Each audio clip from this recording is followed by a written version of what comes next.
दोस्तों, आज मैं जो कहानी आपको सुनाने जा रहा हूँ 2020 का है। उस टाइम का जिस टाइम चारों तरफ लॉकडाउन लगी हुई थी। उस समय बहुत सारी ऐसी कंपनियां थी जो कि बंद हो रही थी। तो कंपनियां बंद होने की वजह से जो भी लोग घर से बाहर गए थे जॉब करने के लिए, वो धीरे धीरे अपने गाँव की ओर निकलने लगे। तभी बिहार के पटना के बगल में एक छोटा सा गांव था। गांव से ही कुछ लोग पुणे जॉब करने आए थे, जो कि जॉब करने आए थे और उनकी भी कंपनी चल तो रही थी, लेकिन उनको बहुत सारी प्रॉब्लम हो रही थी। जैसे कि 24 घंटे मास्क में रहो, फिर हरदम सैनिटाइज़र यूज करो, और खाने वाने बनाने में बहुत दिक्कतें हो रही थी। जैसे मार्केट नहीं खुलता था, तो उसकी वजह से बहुत उनको परेशानी होने लगी। तो वो लोग क्या प्लानिंग करते हैं कि हम भी, जिसे सब लोग घर निकल रहे थे, वो लोग भी घर के लिए निकल जाते हैं। लेकिन उन्हें नहीं पता था कि हम घर के लिए तो निकल रहे हैं, लेकिन आगे क्या होगा क्या नहीं होगा उन्हें भी नहीं पता था। तो जैसे वो घर के लिए निकलते हैं तो किसी तरह, क्योंकि गाड़ी बस भी कम चलती थी, बहुत प्रॉब्लम हो रहा था, उसी प्रॉब्लम के बीच वो गांव तो पहुंच जाते हैं। लेकिन जब वो पटना से अपने गांव के लिए निकलते हैं तो गांव के ही ठीक थोड़ा सा ही पहले एक स्कूल था जो कि काफ़ी पुराना था और बहुत दिनों से बंद था। वहाँ पे लड़के वगैरह नहीं पढ़ा करते थे, क्योंकि उसी के बगल में एक नया स्कूल भी बन गया था। तो उस स्कूल में कोई नहीं रहता था, लड़के वड़के नहीं पढ़ते थे। तो लोगों ने सोचा, जो वहाँ के होता है ना कि उस समय लॉकडाउन के टाइम पे ज़्यादातर ऐसा था कि स्कूल में क्वारंटाइन सेंटर बना दो, वैसे ही उनके स्कूल में क्वारंटाइन सेंटर बनाया गया था। तो वो क्या करते हैं, तो वहाँ पे भी उस स्कूल में क्वारंटाइन सेंटर बनाया गया था। तो उन्हें भी उसी क्वारंटाइन सेंटर में रखा जाता है 15 दिनों के लिए। तो वो 15 दिन के लिए वो लोग उसी स्कूल में चले जाते हैं। तो पहला रात तो बहुत अच्छा गुजरता है और सबको अलग अलग कमरा अलॉट कर दिया गया था, क्योंकि स्कूल थोड़ा बड़ा था तो उसमें बहुत सारे कमरे थे। तो सबको इजीली कमरा, एक दो मतलब जैसे ज़्यादा लोग नहीं थे, 7-8 लोग थे, और उनको सबको इजीली कमरा प्रोवाइड करा दिया गया था। लोग आते थे और खाना वगैरह दे करके चले जाते थे दूर से ही, कोई पास में नहीं जाता था, क्योंकि सब सरकार ने सख्त मना कर रखा था। और वहाँ पे दिन में गार्ड वगैरह भी रहते थे, नाइट में भी रहते थे, और सरकार ने वहाँ पे बढ़िया व्यवस्था कर रखा था। CCTV कैमरा वगैरह उस स्कूल में लगा दिया था, साफ़ सफाई करा दिया था, सब कुछ सही चल रहा था। उन्हीं 7-8 में से एक आदित्य एक रात को सोया हुआ था, जो कि चौथी रात थी। 3 दिन तो सामान्य बीत गया था, लेकिन चौथे रात को कुछ अजीब सी घटना हुई।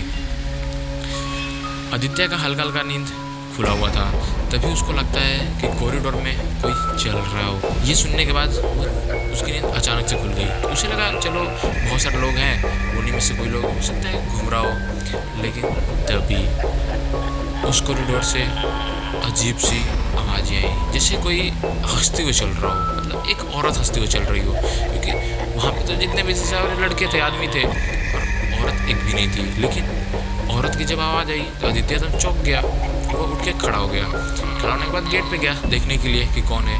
गेट के जब बाहर कॉरिडोर में देखा, उधर कोई नहीं था। ये देखने के बाद वो भी डर गया, थोड़ा सा घबराहट हुआ। लेकिन फिर उसको मतलब अंधेरा था सामने, क्योंकि सारी लाइटें वगैरह ऑफ थी, थोड़ा बहुत लाइट जल रही थी, उसे थोड़ा बहुत रोशनी हो रहा था, थोड़ा बहुत तो दिख ही रहा था। तभी उसको दिखता है कि कोई तो मतलब आकृति है जो कि सामने की तरफ बढ़ रही है। और पास में एक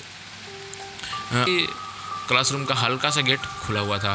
तो वो जो आकृति थी वो उसी क्लासरूम के अंदर चली गई। तो वो देखने के लिए आदित्य उसके पीछे भागा हो जाता है। तो उसे जो देखता है वो देखकर उसके रोंगटे खड़े हो जाते हैं। वो जैसे ही वहाँ पहुँचता है वो देखता है कि वहाँ कोई नहीं है। वो कुछ टाइम तो सोचने लगता है कि जो देखा था वो सच था या वहम था। तो वो रात तो नॉर्मली फिर गुजर गई। वो अपने रूम में चला गया। तभी जो कुछ भी हुआ था वो सुबह जा कर के, और सारे लोग मिले, एक जगह बैठे हुए थे थोड़े दूर दूर पे, उन्हें वो चीज़ सारी घटना बताने लगा। वहाँ पे जो भी लोग थे वो उसका मजाक उड़ाने लगे, हंसने लगे, वो मजाक में रहे थे। तभी अगले रात को फिर वही चीज़ें होती हैं जिसे किसी ने नहीं सोचा था। तो अगले रात को फिर से वही आवाज़ आती है, लेकिन इस बार आवाज़ इतनी साफ थी कि आसपास के, आदित्य के आसपास में 2-3 रूम थे, उसमें जो आदमी थे उनको भी आवाज़ साफ सुनाई दी। तो वो लोग भी देखने के लिए बाहर निकले, आदित्य भी बाहर निकला। तो सामने तो कोई नहीं था। तो फिर वो वापस अंदर आ गए, कोई नहीं दिखा। तो वापस में थोड़ी देर बात किया वो लोग, फिर अंदर आ गए। लेकिन फिर 2-4 मिनट हुआ ही होगा, तभी कॉरिडोर से किसी की हंसने की आवाज़ें आई और हंसी इतनी डरावनी थी कि वो सुनने के बाद सारे एकदम सहम से गए, एकदम डर से गए। डर के मारे और 1-2 लोग तो बाहर नहीं निकले, लेकिन और लोग बाहर निकले। जब बाहर निकल के देखते हैं तो वहाँ पे कोई नहीं दिखता है, लेकिन थोड़ी देर में वो लोग देखते हैं कि उसी वहीं क्लासरूम 7 के पास परछाई दिखती है, जो कि क्लासरूम के अंदर जा रही होती है। उसके पीछे 2-3 लोग जाते हैं और जाकर देखते हैं तो वहाँ पे कोई नहीं रहता है। तभी उन्हें लगता है कि उनके पीछे कोई खड़ा होकर उनको देख रहा हो। वो जब वापस पीछे मुड़ के देखते हैं तो वहाँ पे कोई नहीं रहता है। ये सब घटना होने के बाद वो लोग बाहर निकल जाते हैं। वो लोग उस क्लासरूम से बाहर निकलना उचित समझते हैं और चले जाते हैं, अपने रूम में जा कर के सो जाते हैं। वो भी रात निकल जाता है। फिर ऐसे ही 1-2 रात और निकला। उसके बाद एक दिन ऐसा हुआ कि स्कूल की लाइट अचानक से चली गई। लाइट कटने के बाद उनके पास जो भी टॉर्च वगैरह लाइट वगैरह था वो उन्होंने यूज किया, जो कि उनके रूम में रोशनी कर रही थी। लेकिन बाहर का कॉरिडोर पूरा अंधेरे से ढका हुआ था। उसी अंधेरे के बीच किसी की ज़ोर से हंसने और चिल्लाने की आवाज़ें आई। चिल्लाने की आवाज़ इतनी तेज़ थी कि स्कूल तो छोड़िए, आसपास में जो 10-12 घर थे वो घर के पास तक वो आवाज़ें गई और सारे लोग रात को ही जग के उठ गए। और जो स्कूल में लोग थे वो सारे लोग जल्दी जल्दी में कॉरिडोर के बाहर आते हैं और टॉर्च जला के देखते हैं कॉरिडोर में कोई नहीं रहता है। ये देखने के बाद वो काफ़ी डर जाते हैं, क्योंकि ये चीज़ उनके साथ 4-5 बार पहले भी हो चुकी थी। अब ये उनके लिए समान चीज़ नहीं थी, ये असामान्य लग रहा था।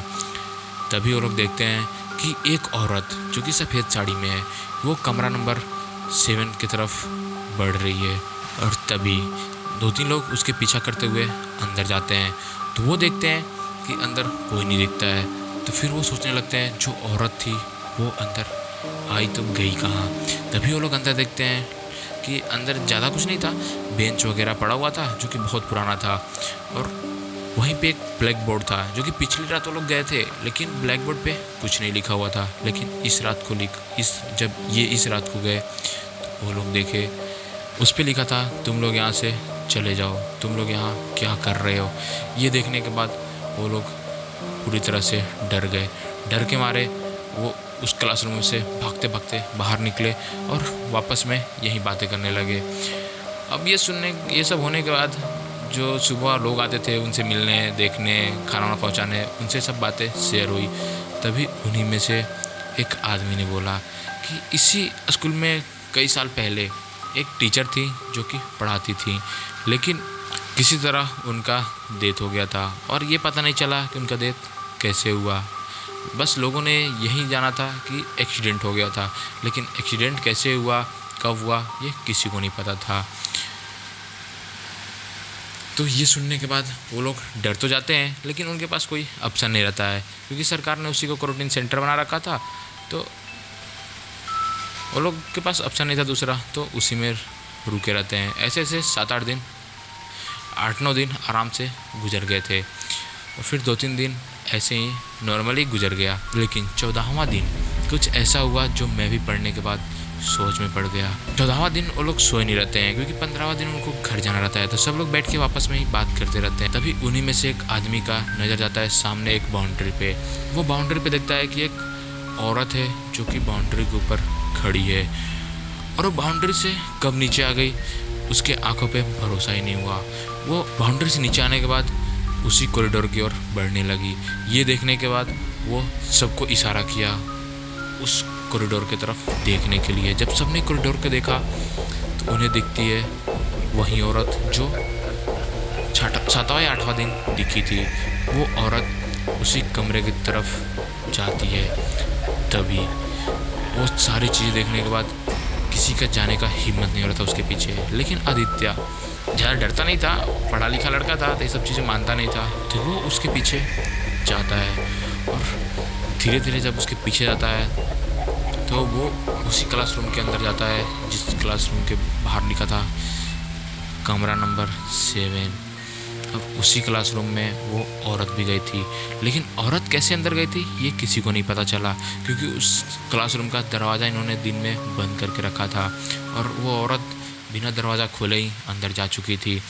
ये देखने के बाद आदित्य दरवाज़ा खोलता है और अंदर घुसता है। जब अंदर घुसता है तो वो देखता है कि सामने एक औरत बैठ के रो रही है, जैसे कि उसके साथ अजीब सी घटना हुई हो या किसी ने कुछ किया हो। वैसे वो मतलब अजीब सी आवाज़ में रो रही थी और रोते रोते धीमा सा आवाज़ आया, मुझे घर जाना है, मुझे जाने दो, मुझे छोड़ दो, मुझे मत मारो। ये चीज़ सुनने के बाद आदित्य के खून जम गए।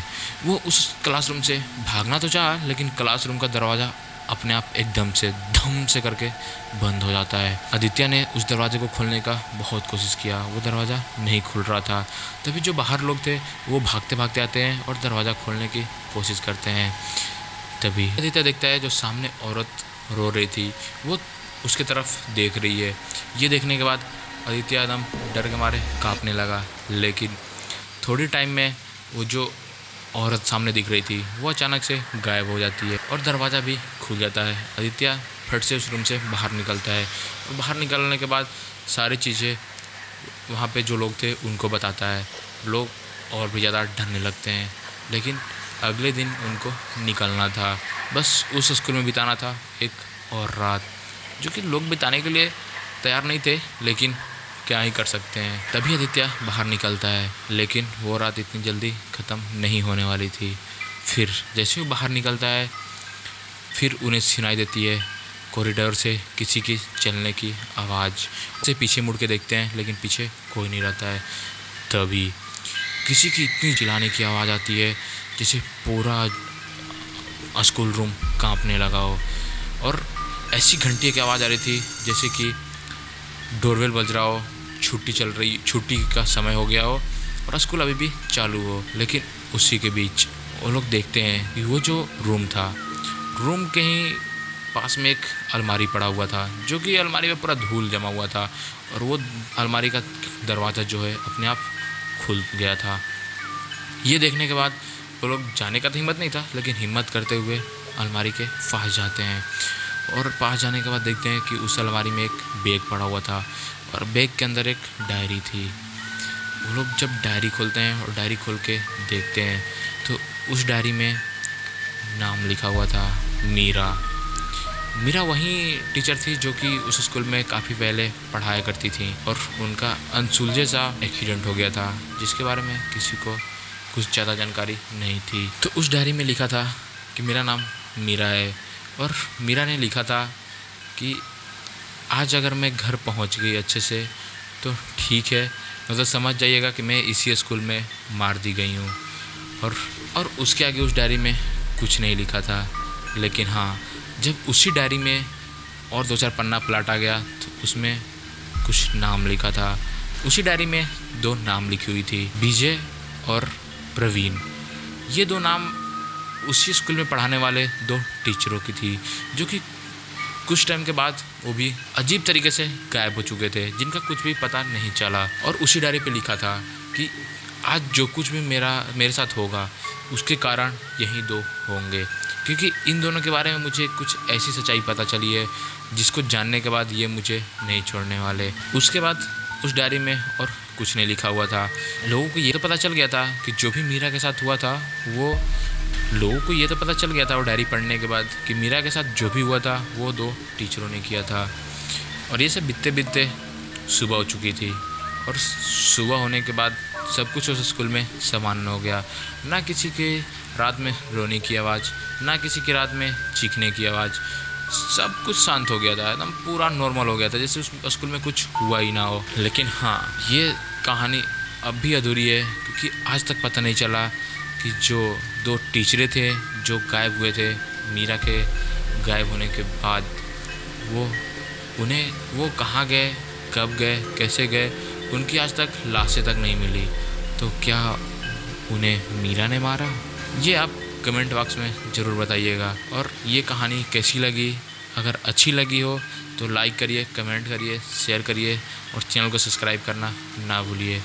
और बेल आइकन को ज़रूर दबाइएगा नेक्स्ट वीडियो के लिए। तो आपसे मिलते हैं कोई और कहानी, कोई और हॉरर वीडियो के साथ।